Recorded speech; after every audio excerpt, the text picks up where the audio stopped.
the long and short of it is we're still living to some degree under the spell of the Paleolithic thinking when it comes to sharing. And as we try to apply that politically, and that's not to say we need to get rid of it. Even in the 20th century, before the institutionalization of socialism, the socialists, the syndicalists had mutual aid groups with each other where they shared and they helped each other out. And they said, put down the drink. And they had this local knowledge where not everything was transactional. Some things were loving. But in order to love, you have to be there. Governments don't love.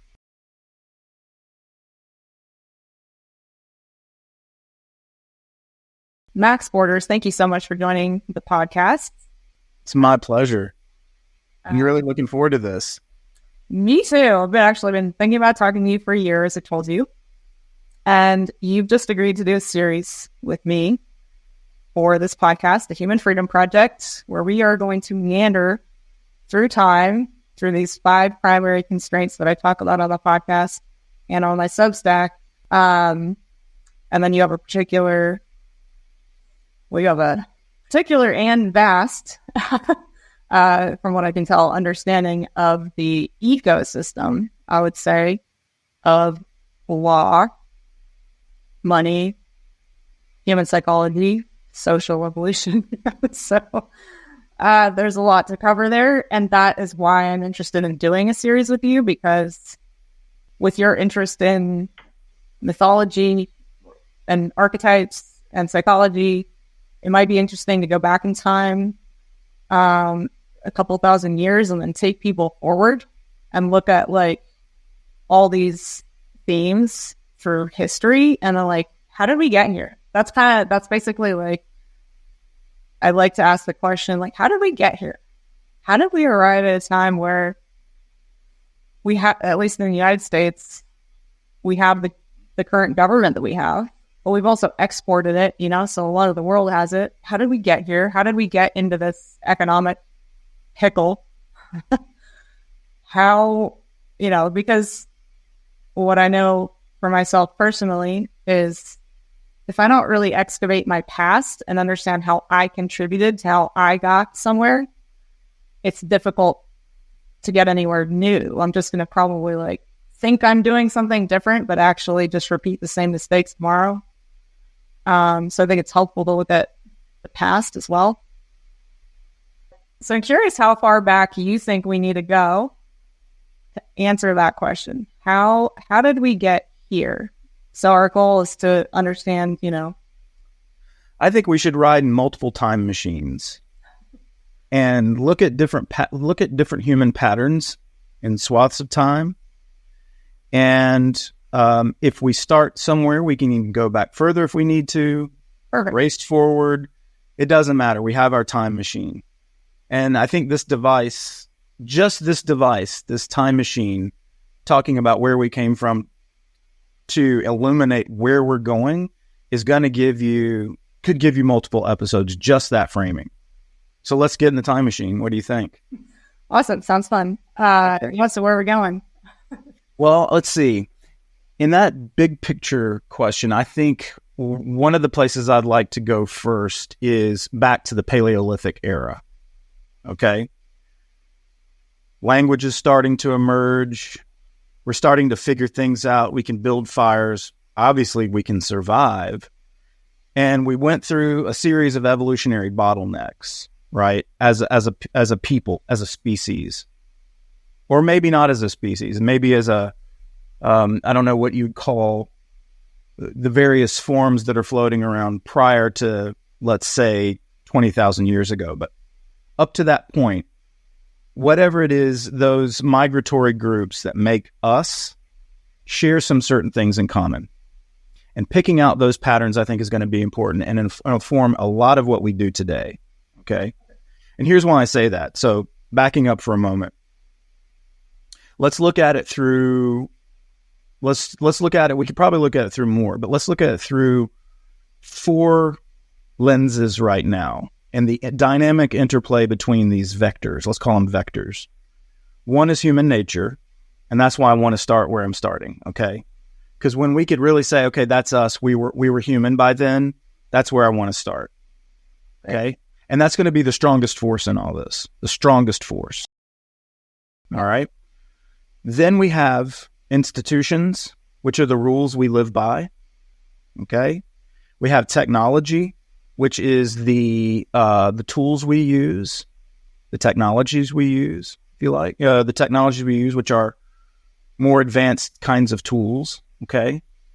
And we have culture and values. We'll call culture and values kind of like the same thing, if you'll permit me to do that. We'll kind of mush them together to make it those simple four. Now, all of those things are going to be going in dynamic interplay all the way back to the Paleolithic era, when we had all of these humans floating around in different migratory groups. We're basically the same creature today. We might have gotten different shades of skin. We might have gotten different physiognomic, attributes, but basically we're the same as we were back in those days, okay? Because certain things were a fact of life. One thing that was a fact of life was that we migrated. We were nomadic. Just no getting around it. Because all of this is happening before anyone learned how to plant. Yeah, and from what I understand, we migrated primarily because we had to survive, to find food. Exactly. And you get the whole trope about hunter-gatherer civilization. Now, despite philosophers like Rousseau and some of these other folks, that there was ever this Edenic life, okay, this Eden on the planet. I think Eden is a kind of symbolism for things. I mean, and I want to respect that in religious traditions or faith traditions around the world. There's a lot of Eden type thinking in this regard. But if you sort of look at the sort of paleoanthropological record, pretty much it's nomadic peoples trying to survive, often failing, often fighting. Right? So if they were moving around chasing animals and basically enjoying the carrying capacity of a region for a time in terms of protein and in terms of carbohydrates, that's what they were doing. And so there are going to be certain things that spring out of these raw facts. One such raw fact are things like what we talked about in terms of human nature. And so there's going to be this dynamic interplay between our human nature and our cultural values. Okay? Let me give you an example. You are, and I'm going to play with gender stereotypes and sex stereotypes. I hope you don't mind. Don't mind. But you have found the tubers and picked the berries for our group, for our nomadic group, the tribe, the clan, because there are familial ties in it. So let's not forget that. There's strong genetic familial ties in our clan groups. And distant cousin, you have been one who has found the tubers and the berries, and you're minding this for the tribe. I have gone out with some of the penis-bearing other tribesmen and brought back an animal today. Now, there is a very definite sharing ethos that gets developed, both in cultural terms and in terms of our evolutionary psychology. Now, keep in mind, you and I and our forebears have spent hundreds of thousands of years in similar conditions like this.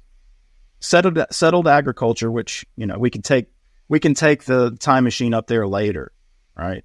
But that is a blip in Paleolithic time by comparison.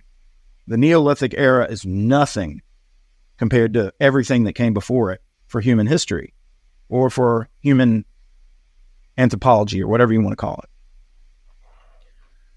That dynamic between our cultural values and then that which gets embedded or becomes inherent to us as human beings, I think is pretty profound. And there could be the case that these dynamics co-evolved. So let me give you an example. I need the carbohydrates in your berries and tubers. I need the nutrients in those things. I don't want you to hoard those, right, ladies? Right? And you don't want us to hoard the protein and fat either. And as a matter of fact, I went out with 4 other guys, but it just so happens that I got lucky today, and I felled this animal, or I brought this animal down. Okay. And in so doing, I get to choose, if I can, if I'm big enough and a badass enough to hoard that meat and fat. But that would be a terrible idea, because I think what our tribe wants to do is engage in what I call slow trade. Okay? So this is these Dunbar's number being 150 as a kind of anthropological constant of human groups.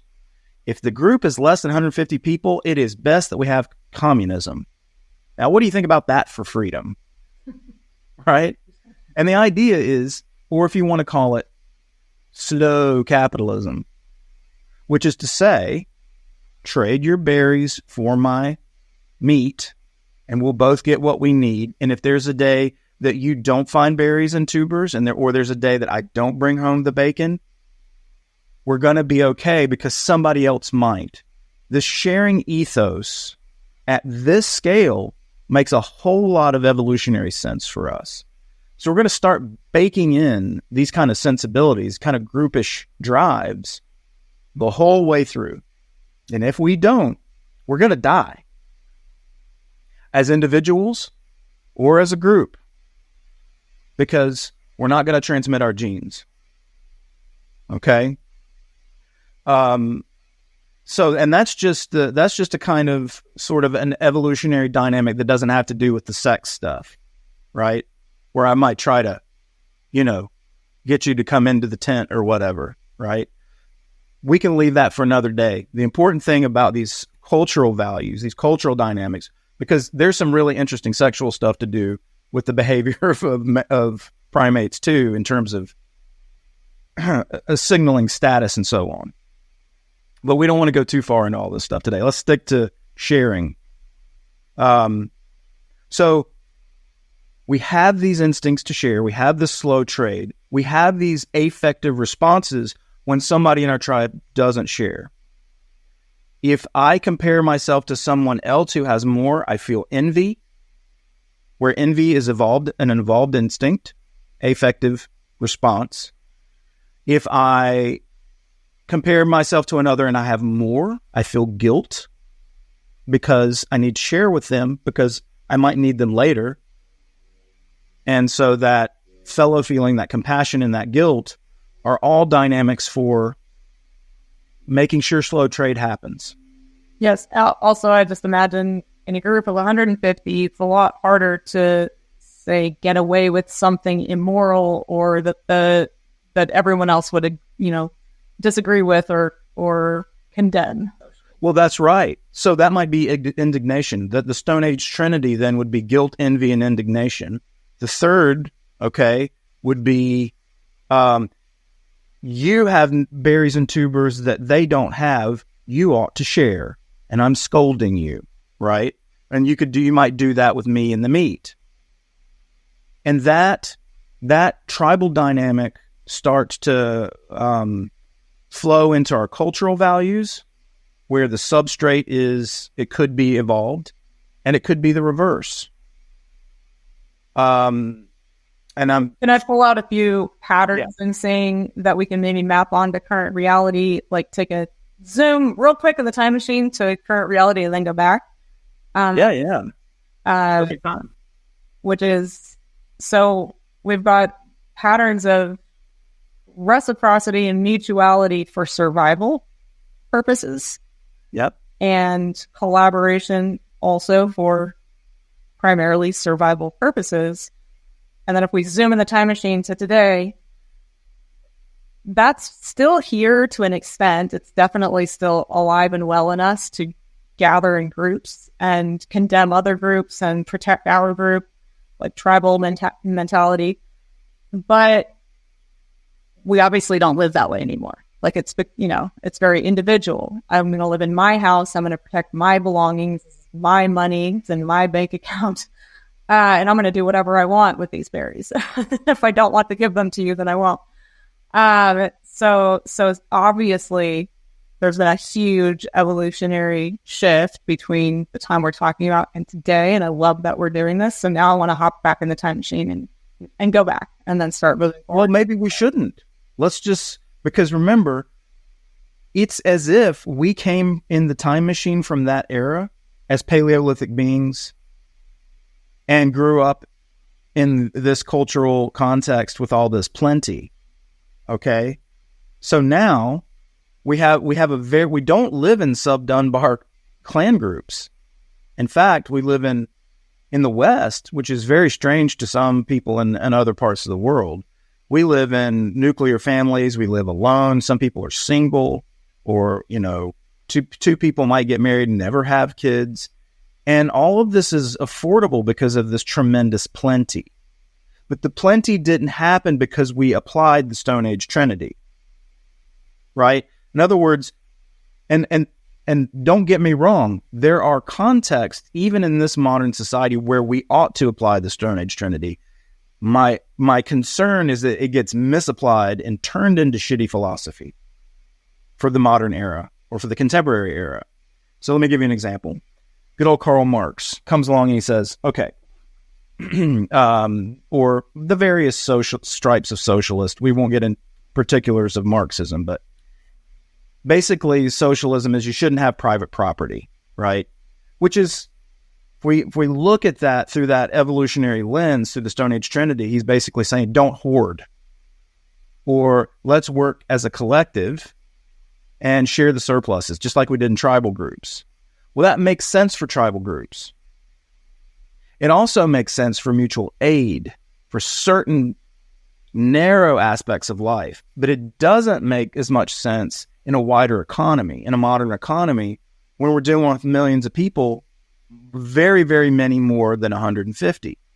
So suddenly we evolve culturally, technologically, and institutionally in terms of industrial capitalism, achieving economies of scale, achieving all of this, surplus and abundance. It's not to say it didn't have its bad sides, environmental devastation and child labor and all this kind of stuff.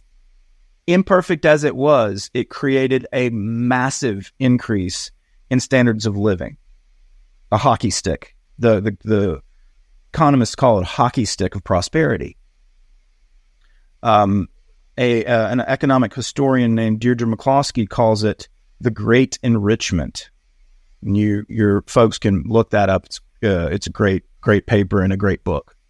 But suffice it to say, that gives rise to a very different set of circumstances.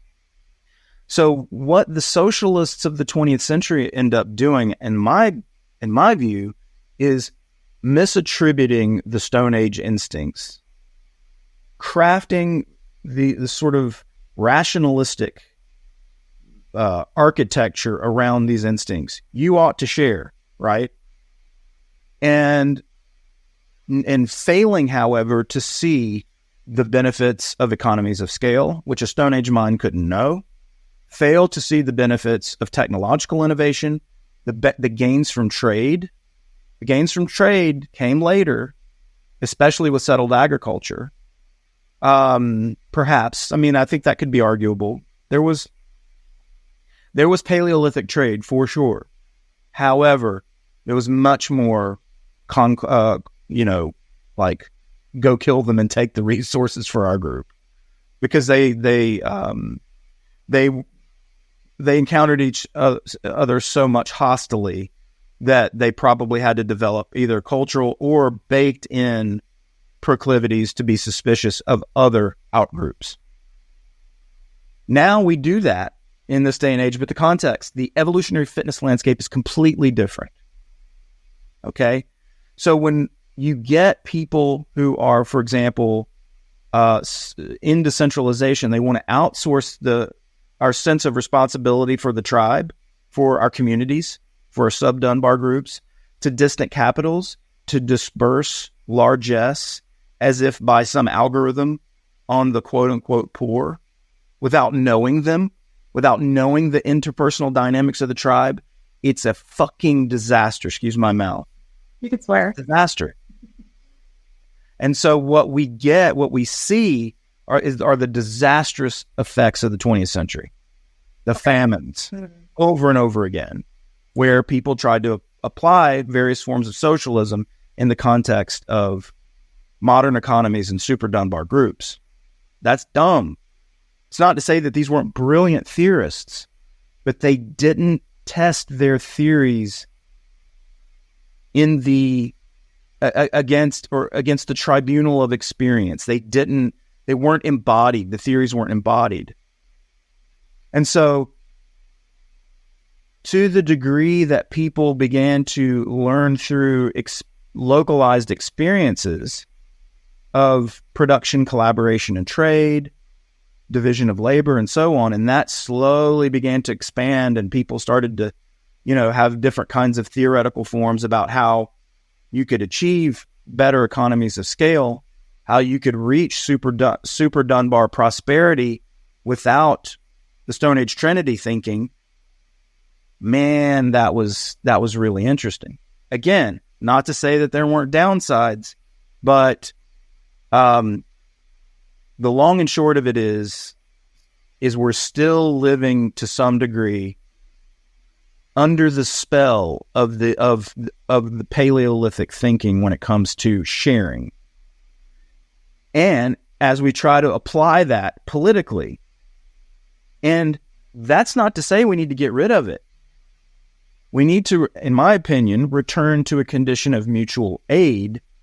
And in mutual aid, we approximate the sub-Dunbar groups like they did back at the turn of the 19th and 20th centuries. You took care of each other in the basement of the church. You took care of each other in the lodge, right? In the Oddfellows Lodge or the Freemasons Lodge or whatever. Like there were just hundreds of these mutual aid societies. And so even in the 20th century, before the institutionalization of socialism, the socialists, the syndicalists had mutual aid groups with each other where they shared and they helped each other out. And they said, put down the drink. And they had this local knowledge where not everything was transactional. Some things were loving. But in order to love, you have to be there. Governments don't love. Yeah, I would agree with that. Although, it's interesting that, how could a government love? It's not a living sentient being. So the thing that I'm tracking here and what I want to tease apart are a few things. One, freedom, because to me, that's something that's been developed. When I think about the Paleolithic tribes, there's only so much freedom.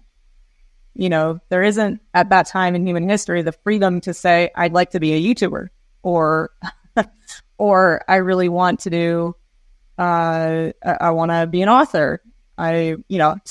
Self-actualization wasn't really possible because we were so consumed with survival and helping each other find food and procreating, basically. And that's pretty much what it was about. So that's what's so fascinating to me looking back. It's like, something really interesting has been happening where, my mind kind of can't even fathom what humans were like, before that, but we can start to wrap our mind around it then. And then we move forward from these groups of 150 or so into established communities at some point. So I don't know what you want to say there, but what I'm trying to trace is law. How did law come into being? How did governments come into being? What does morality have to do with this? What does freedom have to do with this? Okay.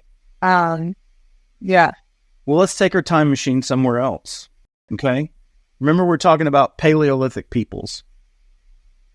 I think maybe we should put this time machine down now at the genesis, or at the sunrise, let's call it, of the settled agriculture era. Okay?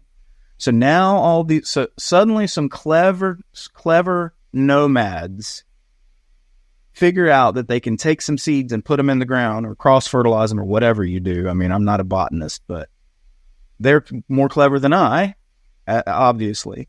But they figure that you could put this in the ground and water it, and something happens that's similar to what happens out in the wild, namely that things can grow. So that they start to exert control over what seemed like an aspect of the natural world around them. So they start to manipulate nature to their own ends to a far greater degree than just building fires. And what they get is plants coming out of the ground, okay? Let's call these people who can divine food from the soil makers.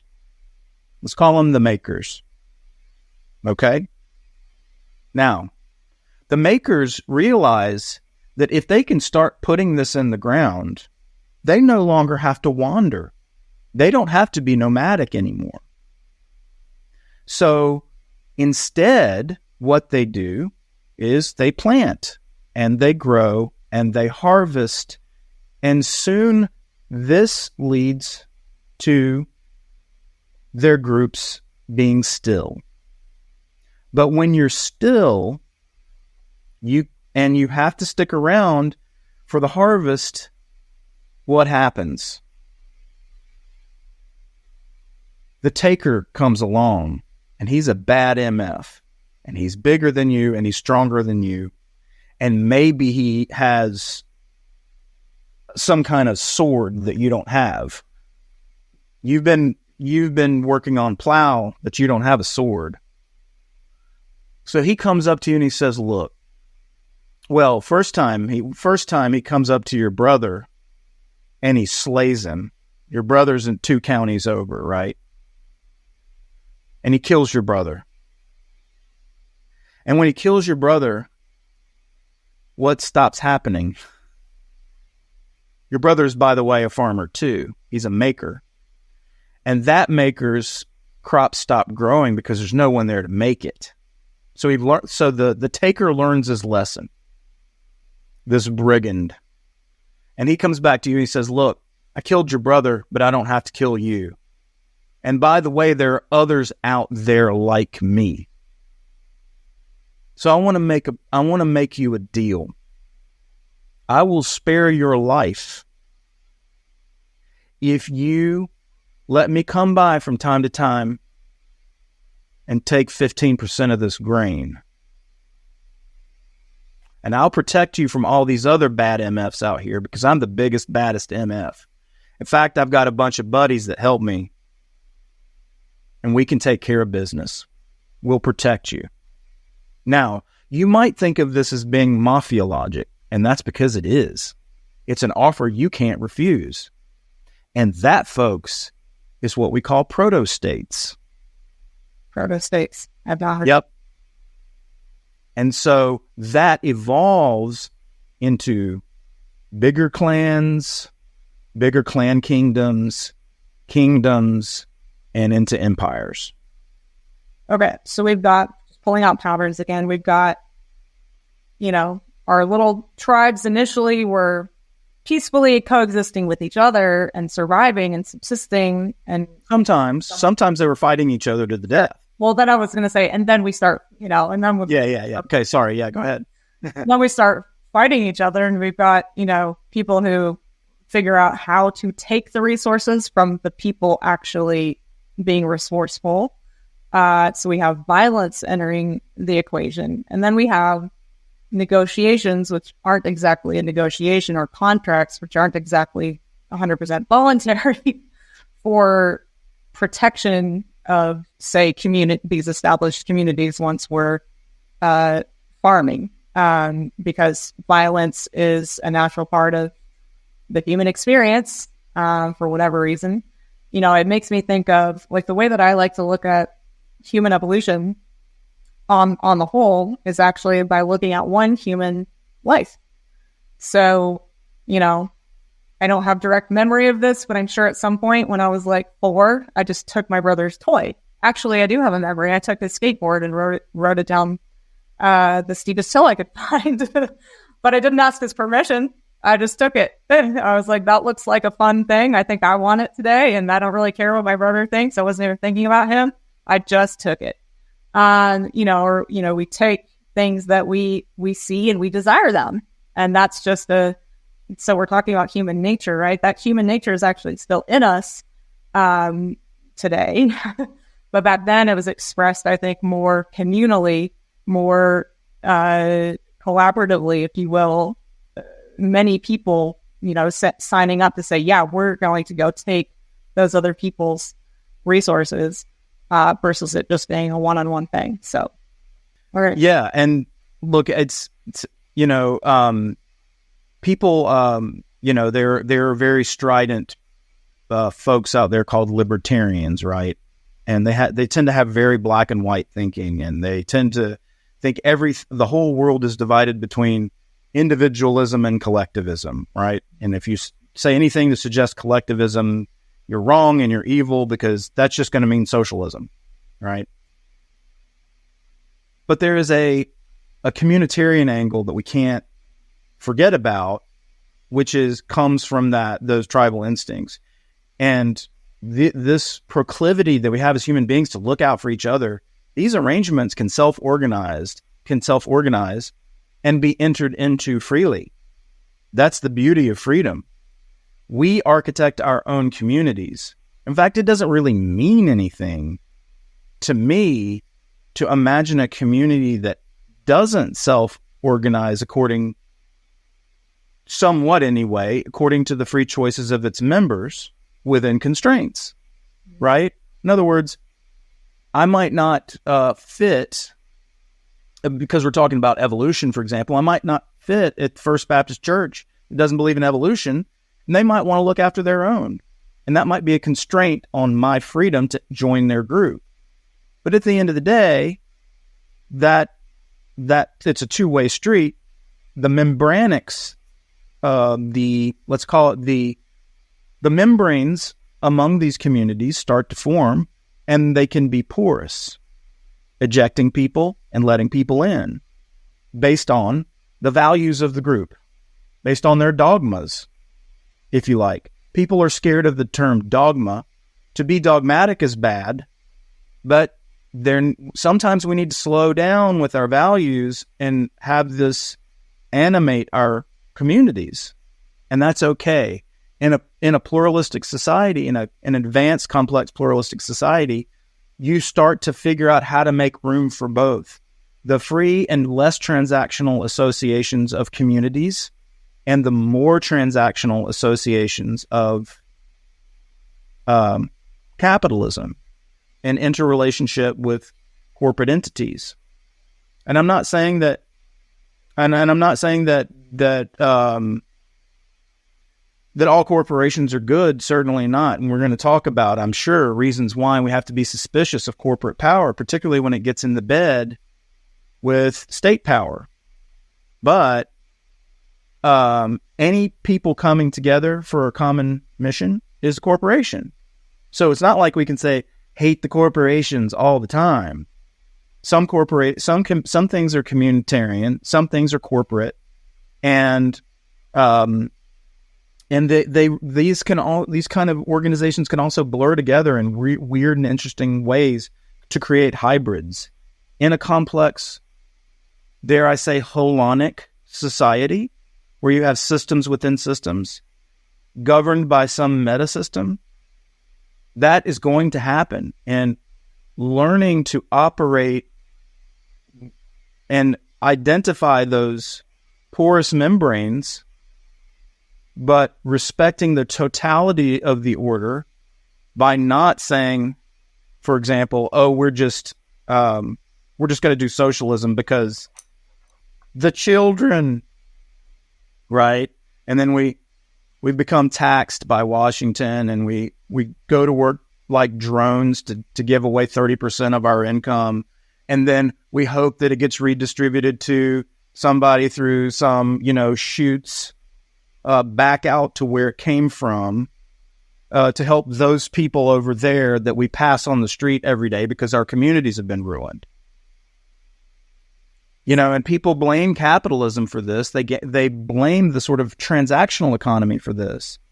But they don't blame the gargantuan or the gigantic Leviathan state that does this and crowds out the communities that once existed as a veritable empire of good at the turn of the 20th century, where 1 in 3 people was a member of a mutual aid society, where people helped each other out and they knew each other and they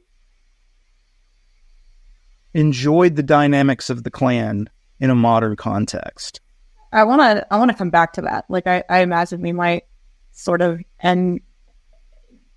be heading towards the end of whatever series we end up doing, talking about that and underthrowing, as you say, the current power structures. But I'm interested in hopping back in that time machine because what we're talking about right now is money, right? And this capitalist system, and of course the corporate and government powers that turn into this, what we call the state.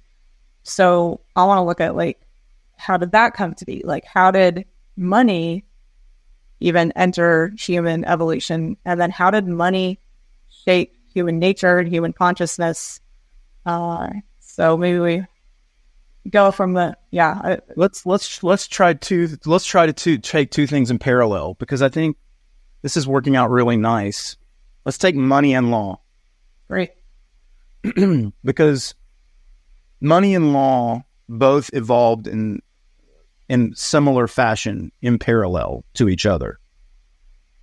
And I want to say, with emphasis on evolution, right? Because I keep going back to this theme. Cultural evolution, human evolution. These working in tandem. Now we're talking about a technology, but it too is evolving. Okay? So the law is a kind of the law is an institution, and money is a kind of technology. Money is also an institution, and the law is also a technology, especially with Bitcoin. But we'll come back to that in a minute. Okay? Maybe we won't even get to that today. We can do that another day. But let's take institutions, laws, rules. Okay? Institution, in the sense I'm intending it, is a set of constraints about what you can do and what you cannot do that are either imposed or chosen. Okay? We're calling that institutions. Let's just speak of it in terms of law. We get in the time machine, and there are both of these dynamics are happening. But some of the big bad brigands that we called takers evolved into emperors. Okay? And there's this one emperor in this place called Rome, okay, who decided that by edict or by fiat, he was going to make the law. And by the way, this is after the Republic with the Senate. But even the Senate is making a certain kind of law, and I want to point out the difference. It's fiat law, whether it's senators or the emperor. But both made law, okay? Made law by fiat. They also made money by fiat, which is to say you had to be taxed. The coins of the realm had to be stamped with the emperor's face and returned as tributes and taxes to the treasury cyclically. And every single time that happened, we're talking about money right now, the emperor's cadre took those ducats, I think they were called. I'm not sure anyway. I'm not an expert in this. But they took the pieces of money and they took progressively more gold out of each one, because gold was initially the coin of the realm. It was scarce, and so it was valuable, and people could trade it. They would shave little bits off. They would shave little bits off and add little bits of others to keep it the same size, and they'd restamp it and send it back out. Okay, can I want to pause real quick. If we can jump in a time machine again, just before this time period. Mm-hmm. I don't know if I told you this when we were exchanging emails, but my dad was a coin dealer and money historian. So I grew up handling coins from 600 BC. Okay, so you know your stuff. Oh, awesome. I mean, not like my dad, that's for sure. But I got to hold these coins that were struck in Ephesus, Greece in like 600 BC, 500 BC, 400 BC, which is before the rise of Rome and the Roman Empire. And you know, we kind of always start with money in Rome, but I think we're missing something really important to understand human consciousness and our spiritual evolution, not just kind of this earthly, physical, terrestrial evolution, where law, you know, as we're talking about it, occurs, which is that initially these coins were struck by the priests and priestesses in mystery temples.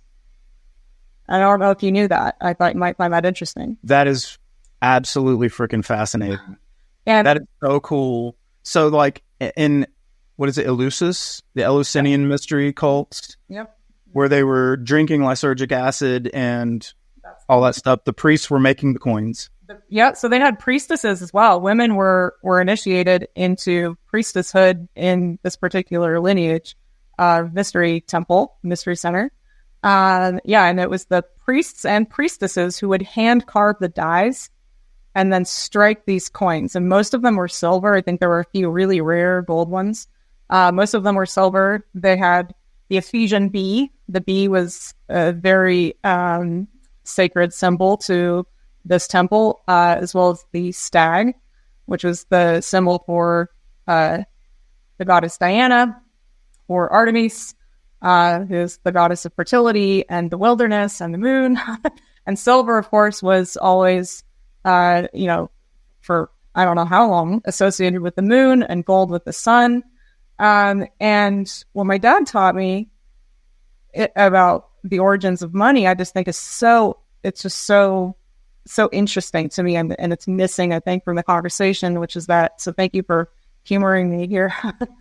Because most people know more about money today than me, that's for sure. But is that they were initially handed out to people who sacrificed something to the mystery temple or offered a gift.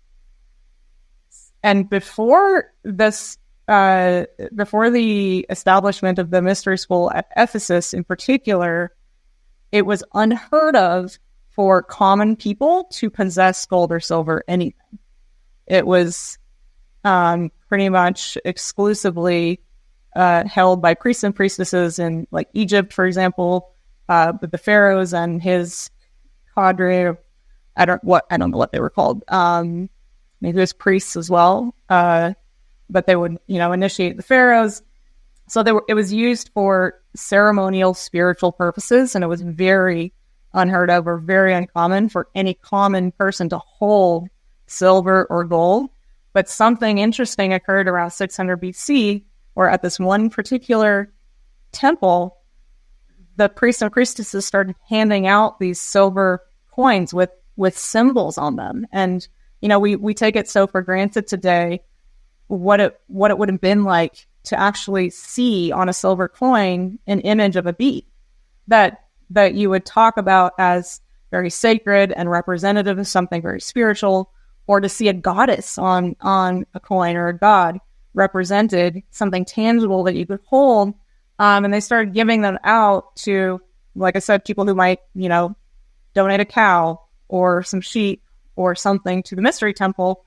It was sort of a bookkeeping system where they would hand out a coin in exchange for gifts from the temple. So now people started to be able to get these silver coins with something really spiritually significant on them, And this is my dad's theory. Seems like a good one. I don't know if we have any proof of it.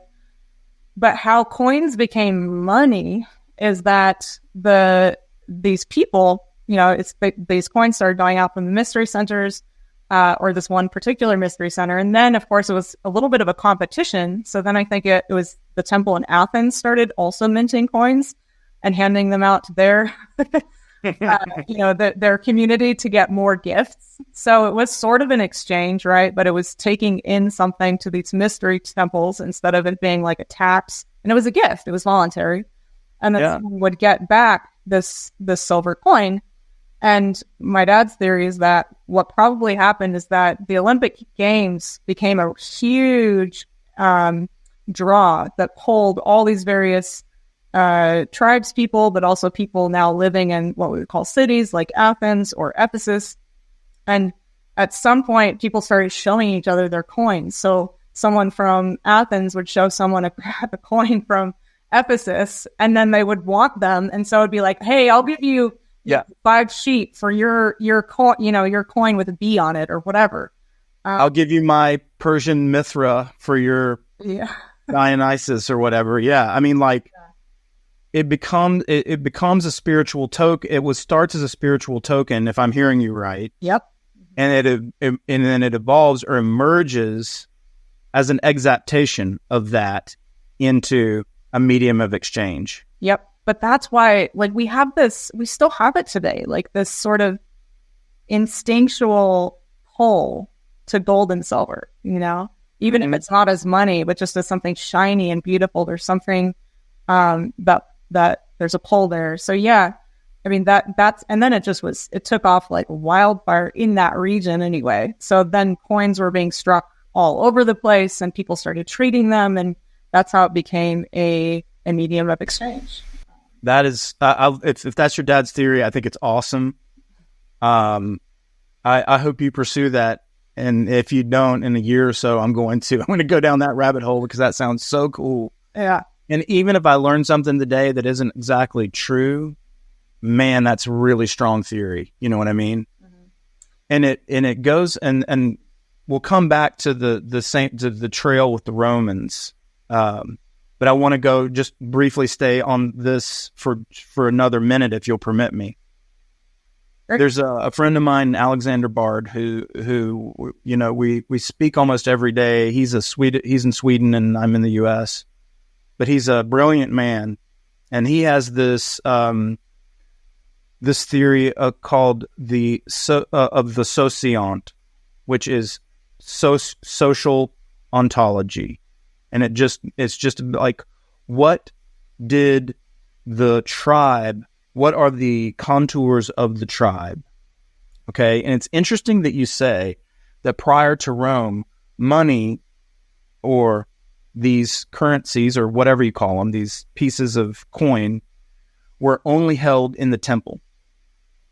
Because he has this theory, and I think it's a very strong theory, that the health of the realm meant that the priests were priests, and the kings were, and the chiefs were chiefs, and they did not mingle. They were both leaders of their own domain.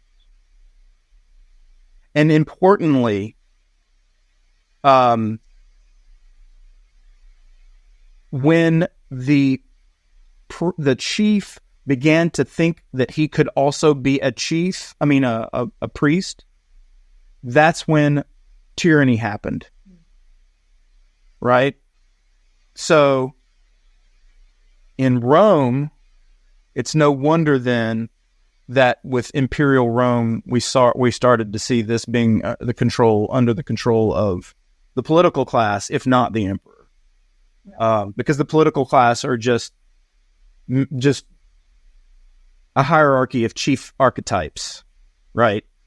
They're not, when you take it to scale, an empire to scale, you have the chief, which is the emperor and his or her satraps, right? But when you cross that beautiful separation between the priesthood and the leadership, the political class, you get instability and you get tyranny. I think this is a really interesting theory that Bard has. I call him Bard. His last name is Bard.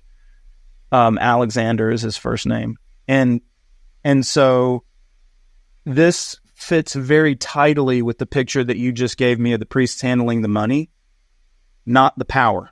Mm-hmm. That which is holy, that which is sacred, belonged in the monastery. It belonged in the Adenton. Adenton being the inner sanctum of the mystery cult. Yeah, and I have a theory that we're in an era right now that's like a, well, I believe in, I guess, what you might call spiral theory, or that that the universe is kind of collapsing and unfolding, and it's a spiral, and we return to the same place, but from a higher perspective. And I think we're returning to a place right now where, through individual voluntary effort out of freedom, we can renew the spiritual significance of money. That is an incredibly ambitious and beautiful vision, and I am really eager to talk to you about that. Yes, I have admittedly never once thought of it as anything but technology, and this is a really cool moment to learn this from you. So I want to know more. So now the question is, do we go back to Rome, or do we go back to the idea of the spiritual significance of money? You will save that for another episode. Yeah, I mean, also if you can ask me questions too here. But, and I'm not like, I wish my dad was alive. He died a year ago. He would love that I'm doing this. But yeah, I want to take people along for like, there's a reason that just like landed with you, and it might not for people listening, because you've immersed yourself in this world. And so let's take people along for that journey, because I think it's really important to understand how money came to be obfuscated by what we now call political power, originating in Rome, and how that brought us to today. So yeah, I think we should go back to Rome. I just had to interject and add that.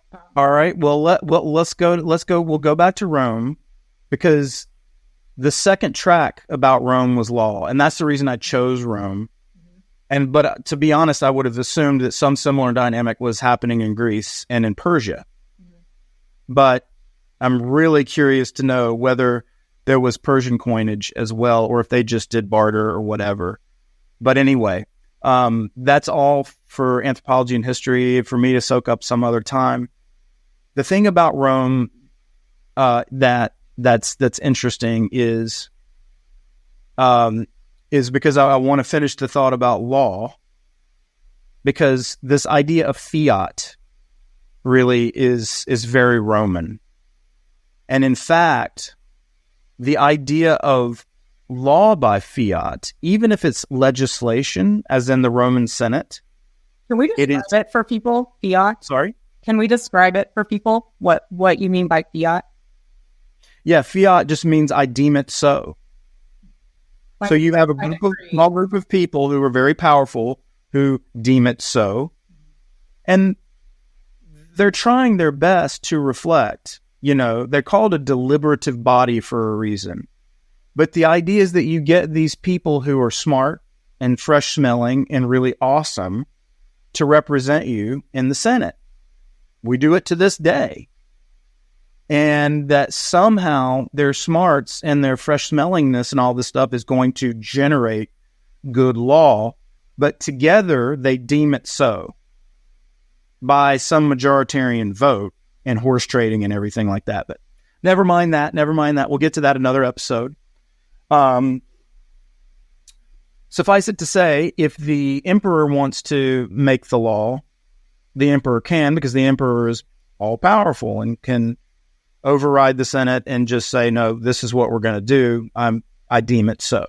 So that's what fiat means. So when you hear the term fiat money, this evolutionary trajectory that we might describe as a story of going from trading shells to trading, other kinds of things through barter, where you get media of exchange, where the temples of Eleusis or wherever spill out some of their sacred coinage, and it becomes an instrument, or a conduit of instrumental value, and so on.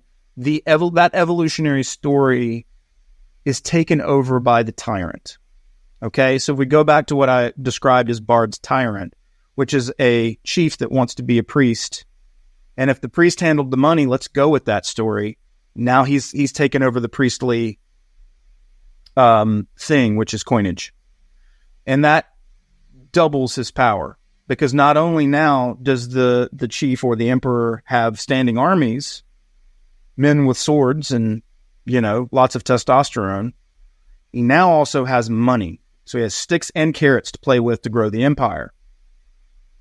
But he's also not just making money, as it were, through taxation and coinage, saying I deem it so.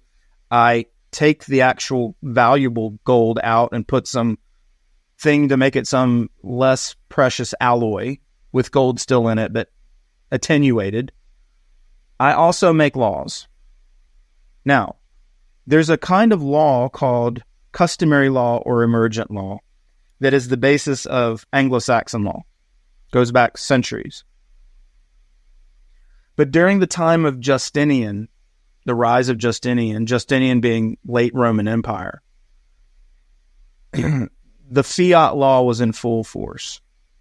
And as the Romans continued their encroachments, into Anglo-Saxon and territory and other territories that had this other kind of law, let's call it bottom-up law, right? Law that is a consequence of resolving frictions between and among people who encounter each other. Today we call it the law of tort, we call it the law of contract, we call it the law of property. That's basically all you need, okay? But what happened was Justinian law, this idea that the smartest, best dressed, freshest smelling, coolest, most powerful people should deem it so, started to make the laws, and these laws cannibalized the bottom-up Anglo-Saxon law. It started to overtake and gobble up the law of precedent, judge-made law, where judge-made law or jury-made law, in other words, we have a conflict, I harm you in some way or I injure you in some way, you or your property, and the judge or the others say, okay, you need to pay her back with such and such, and that establishes a precedent for future instances. And it becomes adjudicated much more easily, more readily, and you have precedent to look at. It embeds wisdom in the interactions, the close and local interactions of people.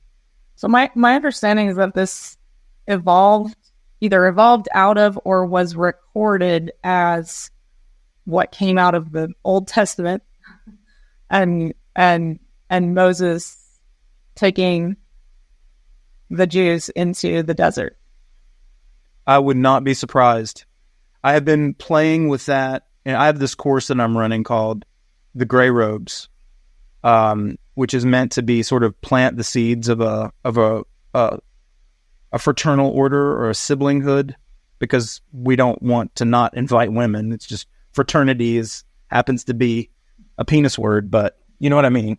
A fraternal order, a brotherhood of mankind is what I'm going for.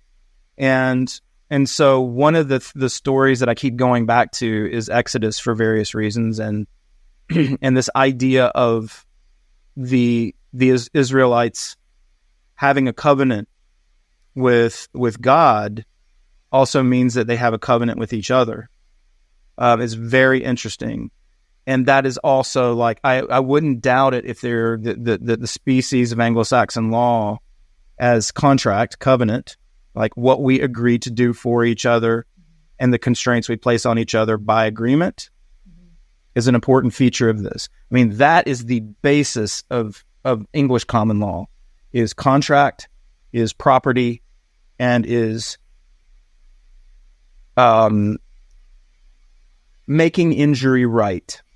We call it, what do we call it? Sleep deprivation. I apologize. No worries. Yeah. You know the word. It's when I make you whole if I've injured you. And the court, a third party that is impartial and wise, considers the circumstances and the context, which they know best because these are freaking neighbors. This is your community. They decide, and that is that. And that's what gets enforced by the community.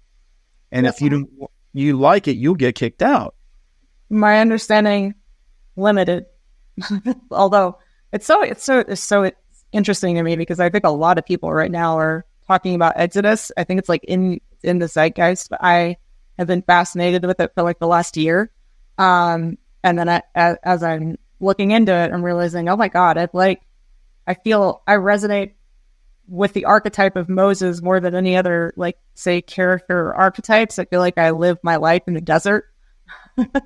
But so with law, though, my understanding is that, so Moses took the Israelites he freed them. They were, slaves, of course, in Egypt, and freed them, took them to the desert. And then some of them actually longed for slavery again because they were in this inhospitable environment. They might have so-called freedom, but they didn't have food. They weren't slaves, but they were asking the question, who's going to clothe us? Who's going to house us? And then, of course, they started squabbling with each other and fighting each other because they couldn't agree on how to, survive in the desert. And at some point, I think someone came to Moses. He was like, I think actually maybe it was his brother, or I don't remember, but people were coming to him all day long with conflicts, and he was like judging them all. And it was just him, him doing it by himself. And someone told him, you can't keep doing this. And so then he got together with, this is where I'm no expert here, but it's something to the effect of, they gathered the 10 most equitable, like they voted on the 10 people worthy of judging each other from each kind of like group.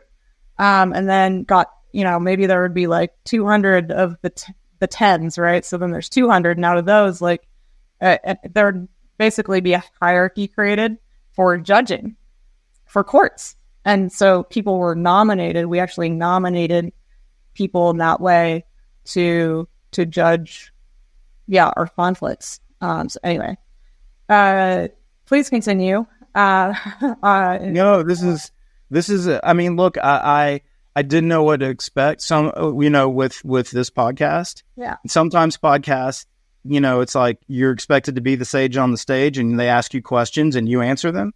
And sometimes it's dialogue. And I'm getting a sense that this is dialogue, and I am so happy about that. So great. Definitely. I like dialogue. I don't want to do just like interview style, Right on. Well, yeah, let's keep doing it then. And I'm, that gives me the ability to sort of reframe how I understand this, because I'm used to the other, mostly. Now, to button up the thing about fiat law and fiat money, with the exemplar of Rome, particularly late Rome, that is, the punchline there is, when you have people who think they're centralized forces that think they're the smartest, or fancy that they're smartest, and often they are, they still lack local knowledge. They lack, because they have scaled beyond the tribe, they lack the knowledge inside the tribe. They lack the knowledge of the sociant, as Bard would call it. Plus, they weren't actually voted on in that way. We're voting for them as a community because we know each other, we trust each other to vote well, and it's so small that it's not voted, like we have today in the United States, like voting for people far away who we've never met, who don't know us. And don't know crap about our community. No. Yeah. Don't know crap about our desires, our preferences. And they use the money and they use the law as an instrument of their power, which goes to their benefit and our expense.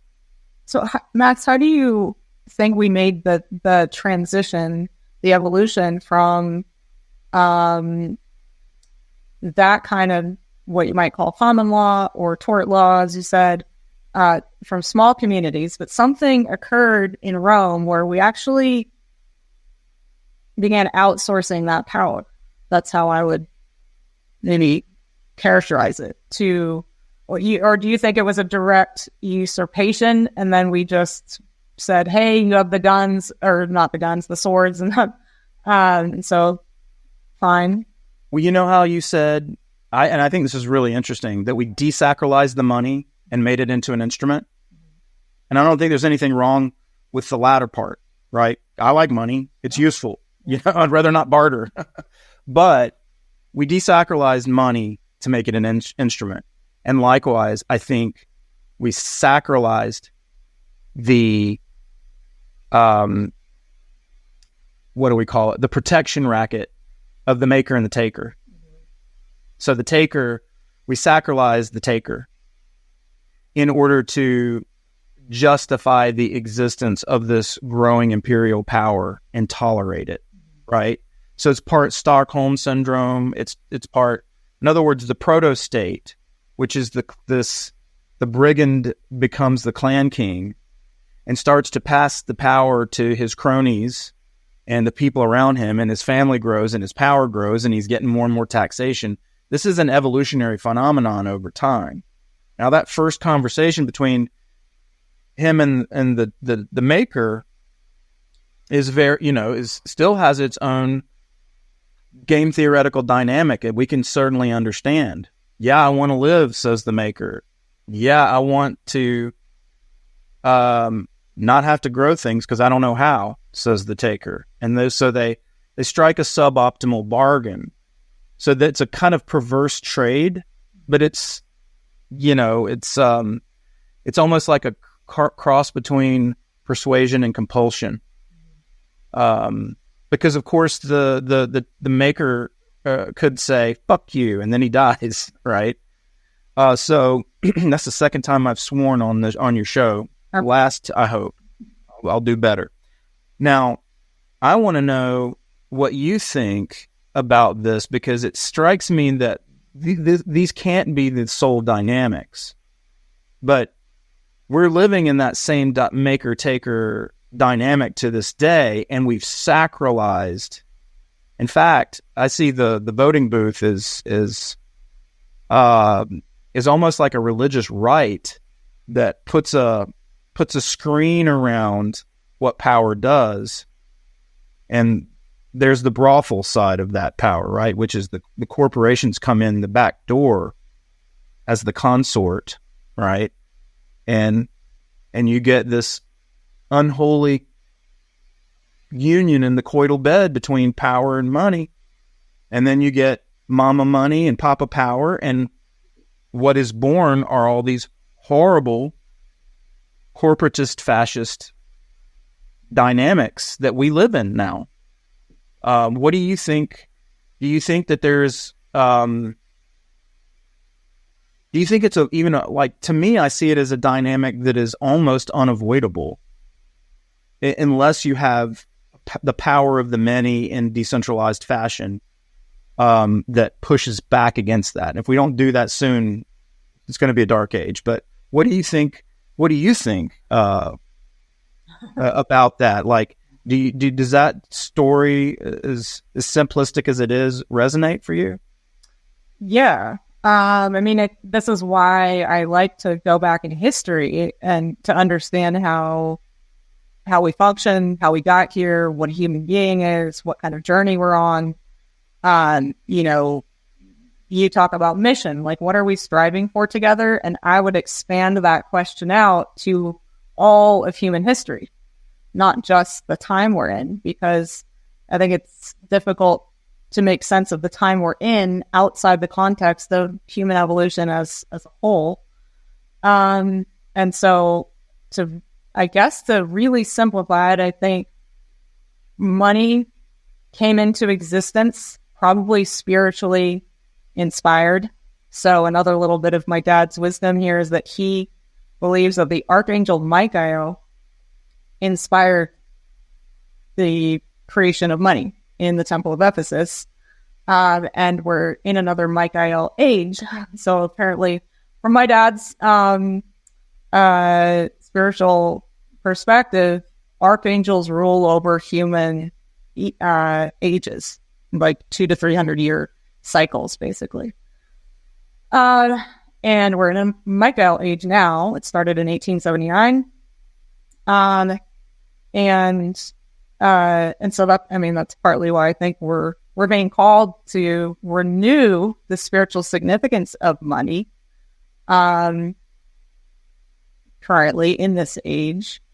And so sandwiched between these two Michael ages, one that occurred around 600 BC and another today, we have so many things happen. Obviously, we had Christianity come into existence. We had money became money as we know it, or at least as we knew it for 2,000 years, gold and silver coins.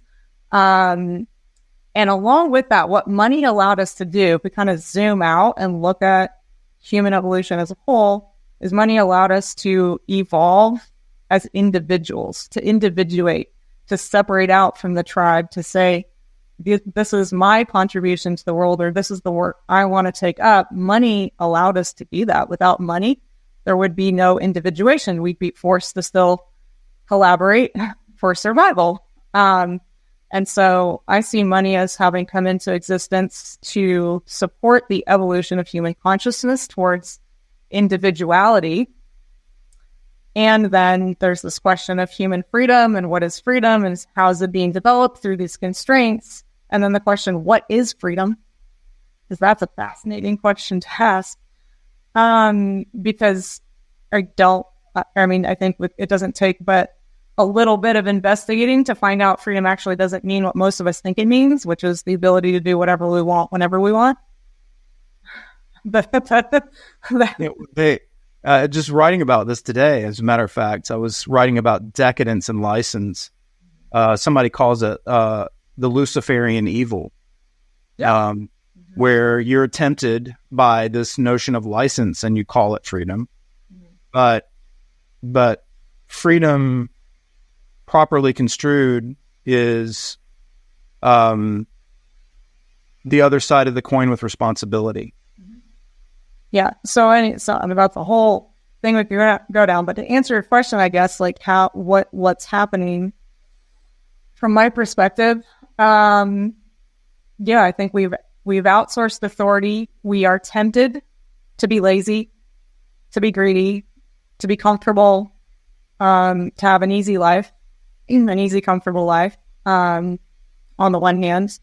And then on the other, when we are maybe inspired in some way to work hard, it's often for personal gain instead of maybe a more sacrificial or collaborative endeavor. I mean, I think it's also like difficult. We're in a difficult time, as you said. I think we are headed for a dark age if we don't intervene. So, yeah, I have this question. I guess my perspective is we're being called to intervene all the time in the natural course of events as human beings, but most of us are content to let nature take its course. But nature compels us to some degree to be like animals, which is not why there's no judgment. I love animals. I love nature. But, that typically just means I kill what I want to kill when I want to kill it because I want to eat it or because I want to play with the thing, to learn how to fight well and survive. And then it's just it's all about survival, and it's all about following your instincts and impulses rather than developing some kind of higher consciousness where you can actually temper your impulses. And that to me becomes the path of developing freedom, when I can temper my lower nature, the part of me that doesn't want to do certain things that I know I should do, the part of me that wants to do things I know I shouldn't. There's a conscience in there talking to me. When I can use my higher consciousness to temper the lower nature, I become more human. There's your Exodus again. Yeah. So the what was it? The nebulous, the column of fire and the column of cloud or something like that, where you have that represents your conscience and your desire, right? Which need to self-equilibrate for you to be a balanced being. There's so many ways of looking at this. The one I like to play with is ancient, but Gurdjieff really picks it up, and that is the way of the yogi, the way of the fakir, and the way of the priest, the way of the monk, and that is head, heart, and gut. Right? So you want your head, heart, and gut to be in alignment, and through practice, movement toward mastery of this practice.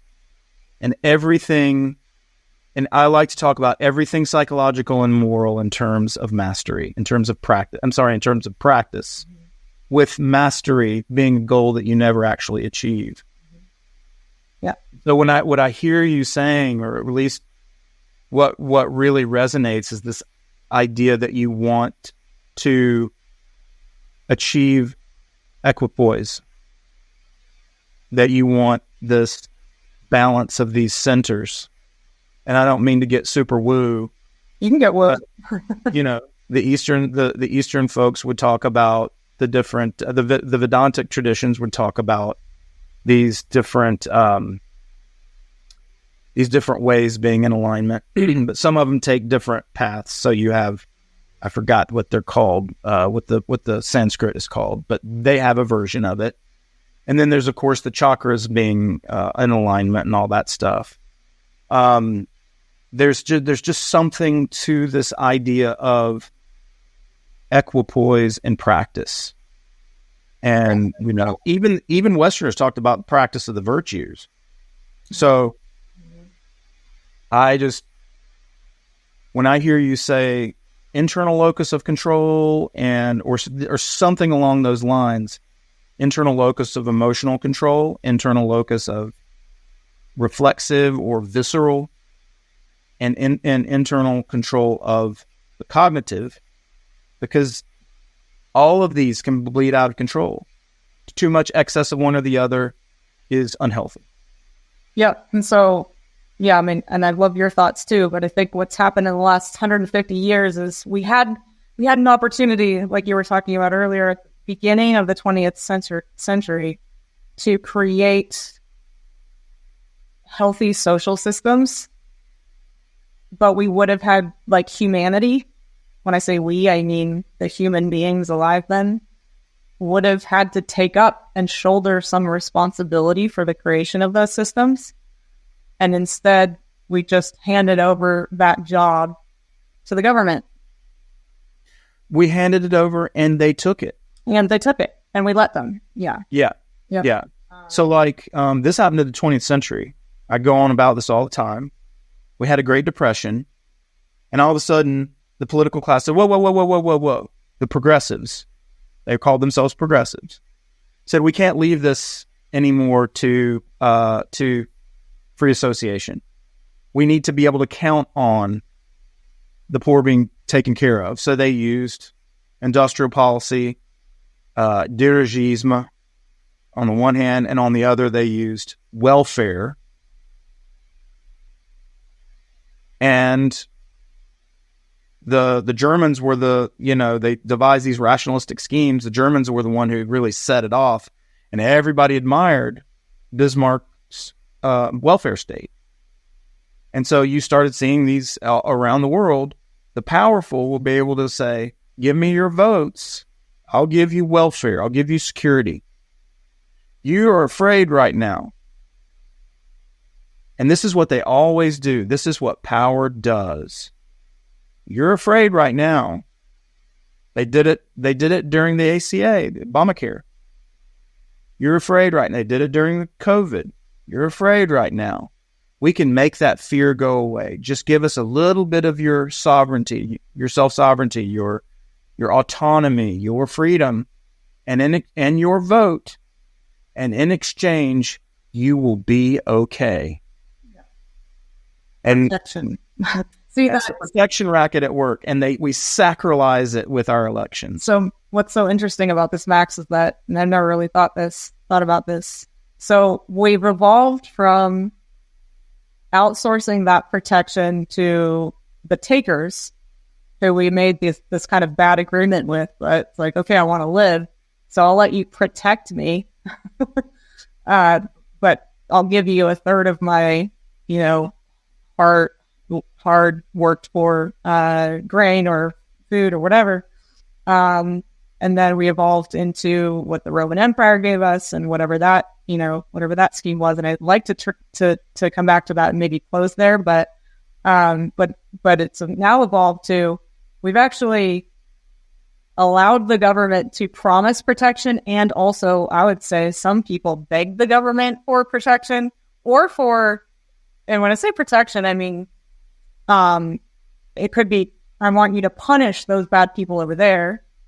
That's a form of protection. It's not just like protect me. It's like, no, I also want to be protected from those people over there. And protect our democracy. Yeah. And it's like literally every aspect of life. This is what's so fascinating and horrifying to me about modern humanity, is we don't even realize that we've asked, we don't even realize what we're like. We can't even cross the street without the government getting involved on some level and telling us whether it's right or wrong. We can't, we can't do we can't renovate our house. We have to ask for permission. And it's just the way it is. And we have a disease, I believe I would call it a social or spiritual malaise, which I wouldn't construe as a disease, of not questioning what is. So it's like, oh, it's just the way it is. And that's yes. It's like people are zombies. My whole family is filled with zombies. And I love my family. I love them to bits. But when it comes to this kind of stuff, they are absolute zombies. Yeah. And so again, I'm just like, okay, how like the question I'm always asking is like, and I've loved this conversation so far. I had no idea where it'd go, but like, it's hard to get people interested to learn about law. It's like, I don't want to learn about law, but actually like, we need to, we really need to. And it's affecting every area of your life, whether you know it or not. So we have to have we got to find the courage we've got to find the courage in the face of this fear. Yeah. It's someone somewhere who's smarter and everything and wiser than I said that courage is the master virtue. And in the spiritual malaise is a lack of courage, for starters. That's the first thing. But it's also, I think, a devil's bargain that was made long ago that's been sacralized over and over again. This is democracy. The people have spoken, right? And we have this sort of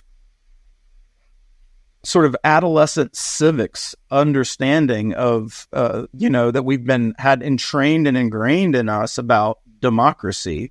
So who are you to argue with the majority? First of all, even though the majority is an army of zombies that have been sent out. And of course, their answer to you was, then you should have voted. You should have gone out and cried your teardrop into the ocean and expected the tide to turn. It's bullshit. I said I wouldn't cuss, so I don't care. But that civic spell, just like people, it's like, and I don't want to pick on Christianity. I mean, I don't know where your religious sympathies lie, but it's getting rid of the idea of voting in elections every 2 and 4 years would be like trying to get rid of Christmas in America. It's just something that it has its own momentum. It's like a cultural phenomenon that has its own unstoppable momentum. Okay, so here's my theory, and it'll take us back, and then we'll bring this initial talk to a close. But I believe it's because on some fundamentally instinctual level, we actually know that if we, maybe not consciously, but in our body, in our soul and spirit, we actually know if we were to open our eyes and see things as they are and align then our conscience with, say, our will, our action in the world, it would require that we go into the desert. It would. We have to, because the desert is the place you go when you don't want what you have, but you don't know yet what's next. Because if we could just change reality with the wave of a wand, everybody would probably be like, oh, great. Yeah, sure. Let's get rid of, these elections every 2 years. But what most people can't get past is, well, but what would replace them and what's next? Yeah. And people who, and this is one of the things that I have signed up for in my life, if I can be honest, is helping people through podcasts like this overcome failures of imagination. You know what I mean? Yeah. It's like when I say mutual aid society, people have no idea what I'm talking about, even though there are still vestiges of mutual aid societies in the world today.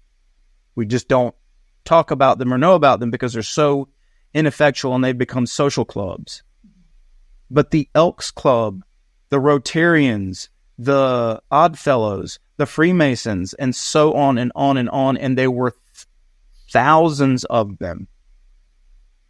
Some of them don't exist anymore. Most of them don't exist anymore. But when they did, it was an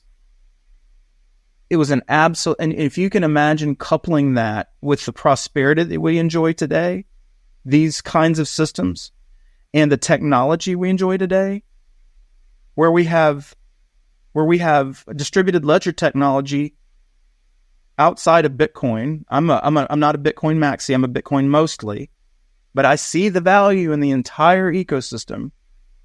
We can take mutual aid to a whole new level, and we are going to have to, because this system is about to collapse. So I want to save that and dive deep on that with you in a future episode. What I'd love to do, just I like to complete things. Can we complete our jump in the time machine to the Roman period and the formation of law and this fiat system that has evolved to into what we have today? But just complete our conversation about what was happening then I think the rest of the story is pretty simple. Once you have this Roman law, this fiat-made law, which is a mixture of imperial authorities of various sorts, whether that be senators, representatives, and emperors, claiming authority to make the laws for the rest of us and take the fiat money in the form of taxes and adulterate it. And that causes inflation, and it did during the Roman times too, which is why another reason why Rome eventually fizzled out, because of that. That's corruption. Because again, the chief tried to be the priest. And what I think you saw after Justinian's time, where Justinian law, it migrated over to France and became Code Civil, civil code, right? Where that, anywhere in the world where you see civil code and civil don't have very good law, civil liberties, and anywhere you have, for example, I'll give you a modern example, because it's not to say the common law isn't still around. It's just becoming more and more overtaken by Justinian law. This Nick Szabo, by the way, really taught me this lesson in his old blog called Unenumerated. And he is one of his ideas are part of the Bitcoin white paper. Some people think he's Satoshi Nakamoto, and I think that's no accident. So that's why I wanted to go to Rome and talk about fiat law and fiat money as one reason. Now, Szabo didn't make the connection in the same article, but he studies money and he studies law. He's a computer scientist and a legal professor. So really cool overlap, right? Anyway, after Rome, you start to see this Justinian law start to gobble up the common law, the Anglo-Saxon law. And that causes more and more of the invasion of property rights. The less and less local knowledge as sovereigns start to dispense laws in areas where they don't know enough and they don't belong. And that has persisted to this day. Even the United States government, which still retains aspects of common law, defers to Congress to make the laws. As far as I'm concerned, you could completely get rid of Congress and go completely with the common law. But that's another conversation for another day. It's interesting, though, that when Dubai is like 40 years old. It's one of the richest places on earth. And it did so after 40 years. And they basically said, hey, we want to do business. We want to treat this little city-state like a business. But so an entire society can't be run like a business. So we need laws. We need protocols. You know, the sheiks and the power structure there was still in charge, and as a former oil principality or whatever. But nevertheless, they knew for commercial transactions, they said, and they were smart, they said, what works? And they looked around the world and they said, English common law, everywhere it touches, those are rich places. Look at Hong Kong, English common law. Look at America. Look at Canada. Look at everywhere in the Anglosphere, English common law. We're going to take that commercial code. We're going to import a bunch of judges, retired judges, and they're going to get started. They're going to help us get started with commercial law based in common law. And in 40 years, they're one of the richest places on the planet. It's not perfect. It's like a boring, glitzy shopping mall in the desert. But otherwise, I have so many questions about that will lead us down many rabbit trails just based on what I know about commercial law here in the United States anyway. Look at all the places the French colonized versus the places the English colonized. And they imported their common law, or the French imported their shitty civil code, Code Civil, which is Justinian law. And everywhere the French colonized, it's no good. I mean, look, I'm not saying I'm not saying that the people are no good. I'm just saying they didn't thrive as civilizations. Yeah. Mm-hmm. Okay. And one of the other things I'm tracking, so we were kind of like at the start of this conversation looking for patterns. I'm not sure we pulled out too many for people listening, but that's okay. They're there. But one thing I'm tracking right now is in what I think happened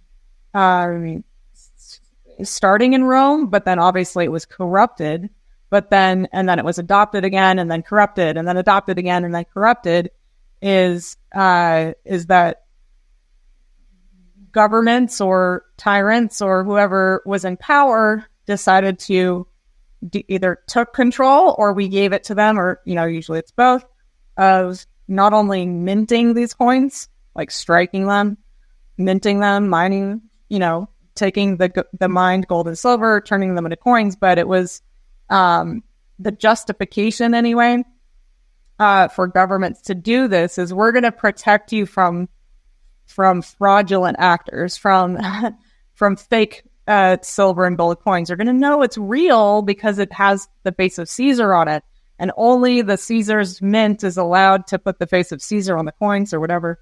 And so they started weighing and measuring money. to ensure that it would always be 1 ounce or whatever, right? That it to be measurable, that it to be counted on, to be real. So once again, we have this outsourcing authority to protect our money. And yeah, basically ever since then, what I see are cycles of various ways that so-called protection is used for gain, for their personal gain, for power, for corruption. But where do you see, maybe this is where we could end, is like, where did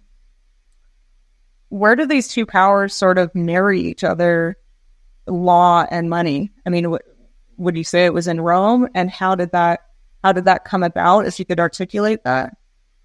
I think that is where I think that has always been the case. Oh, you know what I'm tracking right now, Max? Okay, so then this is why I'm so fascinated by law, because we've got, depending on how you want to look at the hierarchy, we've got God's law or divine law or cosmic law, universal law. Then we have natural law. Then we have what I would, this is me looking at it, not being an expert here at all. Then we have trust law. Then we have contracts, which is trust law expressed in writing. But then we have commercial law, statutory law, etc. So law is an interesting word too, because another way that I talk about it is like we have laws of physics. So to me, law is actually like, it's an expression of, it's a reality. Law is supposed to be an honoring of reality. That's a really interesting point. Yeah. It would be useful to look at the etymology of, because there's like lex and there's nomos. So like, it's not clear that it's the same in English as it is like in Latin or other cultures, but it doesn't, at some level, it doesn't matter. It doesn't, because what's interesting about it is, I think you're pointing to something like the natural law tradition as grounding, or in some sense giving rise to coherent, sensible law, right? A lot like gravity causes particles to do certain things relative to other particles, and that forms a certain kind of order, right? An orderliness to the universe. And likewise, if we say we're going to drive on the right, suddenly, you had all these Model Ts and they're beep, beep, beep, and they're trying to, move in and out of each other, and they're crashing, and it's chaotic. And then just like, okay, drive on the right. It's real simple. Wouldn't you say that's a rule? It's just that, so what I see has happened is we've replaced, in some sense, and I think this is also why we have the meaning crisis, but we've replaced, in some sense, the spiritual law with the government. Like the laws of a state, the state law, statutory law, or the laws of a government. Yeah, this is a really interesting question, and I tend not to be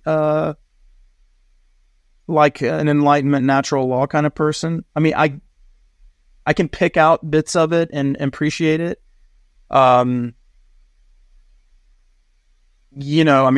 Like the idea of divine law is something that is a whole other episode, and I think we should just stick to that and its implications for a whole episode, if you will. Yeah. But just dog-earing that for a moment, I think it's the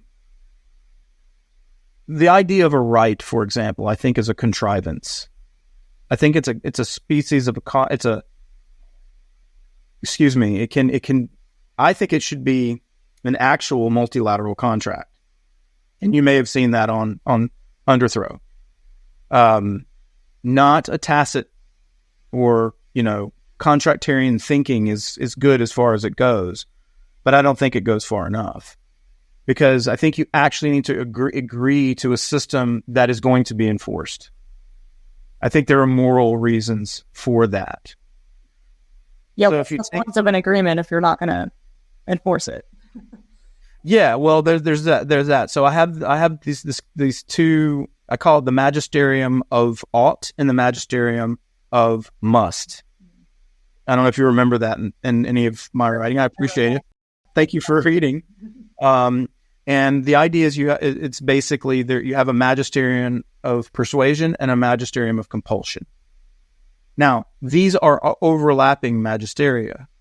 Community is in the magisterium of ought, but government is in the magisterium of must. Most crime is in the magisterium of must. You must do it or else. Give me your wallet or else I'll kill you, right? Or I'll beat you up or whatever. Where the government is a more sophisticated version of that, okay, with the protection racket, but still is. And with the magisterium of ought, we still need enforcement. So if we have agreement first, we say, okay, let's combine them. The way we combine them is through contract. And so we say, I am willing in reciprocity to have this agreement enforced. If I fail to come through on my end of the bargain, I permit the community to enforce it, and that may come at a cost to me. Likewise, others signatories to the contract, whoever they may be. And so, but bizarrely, must is always subordinated to ought. In other words, enforcement is always subordinated to morality.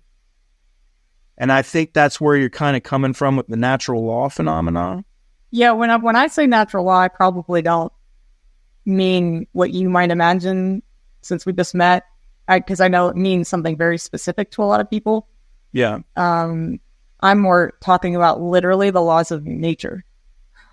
The laws of nature. Yes. Like. Oh, right. Okay. So yeah. I mean, to me, that's the laws of physics, of gravity, of light, of dark. But when I say natural law, I literally mean the laws of nature. So. Yeah. Well, and I think there's some interesting overlaps with divine law too there, but again, we'll dog-ear that one. There's still an interesting set of comparisons, I think, between what you're calling the laws of nature and what we're calling a certain type of law that humans live by. By the way, my boss and I have this argument all the time, because he points out that there are principles of nature and there are principles we live by, right? And there are laws that we live by and that there are laws of nature. And what are the overlaps? And sometimes I accuse him of conflating them, and sometimes he accuses me of not conflating them. It's like, no, you need to. And we both have point, So it's like there is the way he used to put it, and he doesn't anymore, but I think it's interesting. There is a social physics to the common law and to morality, right? If there is reciprocal agreement to subordinate ourselves to a social morality of, for example, nonviolence, then that's going to have ramifications for complexity, just like in a natural system. Yeah, absolutely. Yep. Yeah, I think it's very useful to isolate parts as much as nature allows us to, but to understand that nothing we can isolate as human beings is separate from the whole. And so putting it back in the context of the complex whole, I think is really important. And this is true also, interestingly, for the evolution of money too. Yes. Yes, absolutely.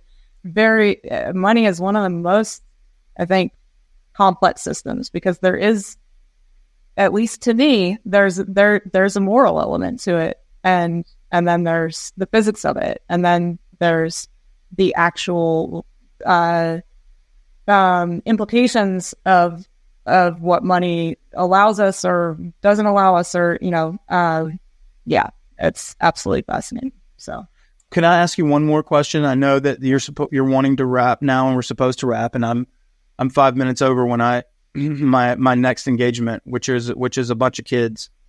But I want to ask you if you'll leave me with a seed of our next conversation.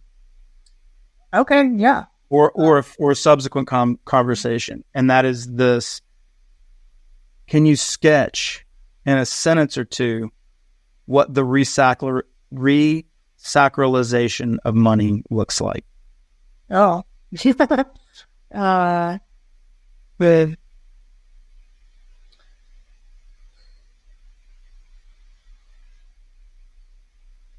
no one's ever asked me that. Can you write about this? Yeah, on your Substack? Yeah, I'd love to. I'm dying, and like, can you reiterate the story that your dad had? Mm-hmm. Yeah, thanks. Yes, I can. I'll do my best here in a sentence or two, and then I know you got to go. I think in today's age, looking at reality, like what is, and the evolution of human consciousness, where we're at today, we're being called to take up individual responsibility at a moral and spiritual level for our relationship to money and the impacts that money has on other people and this planet. I think that's a fantastic and fruitful start to another conversation. I very much look forward to that. Thank you so much, Max. This was awesome. I can't but agree. Yeah, probably unfair because I have been watching you for a little while, but you just, I think, figured out who I am. So thank you very much. So yeah, everybody listening, we're going to do a series. I don't know how many. Maybe we'll just figure out how many they are by doing them one at a time. So if you enjoyed this, make sure to come back and check that out. And Max, where can people find out more about you? I would love for them to subscribe to underthrow.org, or you can get in touch with me directly through Max at social-evolution.com. Awesome. Well, thank you very much, Max, and I look forward to next time.